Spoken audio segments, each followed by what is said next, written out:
దేవునికి వందనాలు, అయ్యగారికి అమ్మగారికి వందనాలు, అలాగే సంఘస్థులందరికీ వందనాలు. మా పక్కన నిల్చున్న మా అమ్మగారు పేరు పార్వతమ్మ. ఈమెకు ఒక మనవరాలు ఉందంట.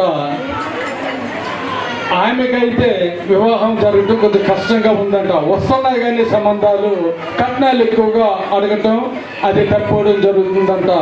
ఈమె అనుకుందంట, అయ్యా మేము కట్నం ఇచ్చుకున్నంత స్తోమత మాకు లేదు, నువ్వెంత కార్యమైనా చేసే దేవుడిగా యెహోవా గిరిజలు ప్రేమిస్తున్నాను మాట్లాడుతున్నావు కదా, నీ సన్నిధికి నేను ఎప్పటి నుండో వస్తున్నాను, నా మనవరాలకు మంచి వివాహం జరిగిస్తే నీ సన్నిధిలో నేను సాక్ష్యం చెప్పుకుంటానయ్యా, నీ సిద్ధమైతే కట్నం లేకుండా మంచి అబ్బాయిని మా ఇంటికి పంపించే నీ తల్లి ప్రార్థన రోజు ఇక్కడికి వచ్చే చేసుకునేదంట.